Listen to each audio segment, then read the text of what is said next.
എക്സ്പോയുടെ കീഴിൽ സയൻസിൻ്റെ ഒരു സെക്ഷൻ സ്റ്റാർട്ട് ചെയ്യണം, അല്ലെങ്കിൽ സയൻസിൻ്റെ മേഖലയിൽ ഒരു എക്സ്പോ നടത്തണം എന്ന് പറഞ്ഞപ്പോൾ തന്നെ അത് അവിടെ നിന്നാണ് വെല്ലുവിളികൾ തുടങ്ങിയത്. നമ്മുടെ വിദ്യാർത്ഥികൾക്കിടയിൽ സയൻസ് എന്നുള്ളത് വളരെ ഡെപ്തിൽ അവർക്ക് എക്സ്പീരിയൻസ് ഉള്ളൊരു സാധനമല്ല. പഠിച്ച് ബേസിക്കായിട്ട് ലാബ് എക്സ്പെരിമെൻറ്റ്സ് ചെയ്യുന്നതിന് പുറമെ ഡെപ്തിൽ സയൻസ് എക്സ്പെരിമെൻറ്റ്സ് ചെയ്ത ഒരു എക്സ്പീരിയൻസ് നമ്മുടെ കുട്ടികൾക്കിൽ പൊതുവേ ഇല്ല.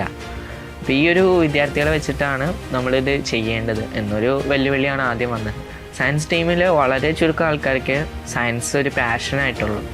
ബാക്കി എല്ലാവരും സയൻസ് ഗ്രൂപ്പിലേക്ക് വന്നത് ഒരു ടീമായിട്ട് വർക്ക് ചെയ്യുക എന്നുള്ളൊരു വിശ്വാസത്തോടു കൂടിയാണ്. അപ്പോൾ അവർ ഓരോ പ്രൊജക്റ്റ് അവരെ ഏൽപ്പിക്കുന്ന സമയത്ത് അവരതിനെ പഠിക്കാൻ തയ്യാറാവുകയാണ്. എന്നിരുന്നാൽ പോലും ഈ പ്രൊജക്റ്റ് സ്റ്റാർട്ട് ചെയ്തതിന് ശേഷം ഓരോരോ പ്രൊജക്റ്റുകളായിട്ട് മുന്നോട്ട് വരുന്ന സമയത്ത് പ്രശ്നങ്ങൾ വരാറുണ്ട്. ഇപ്പോൾ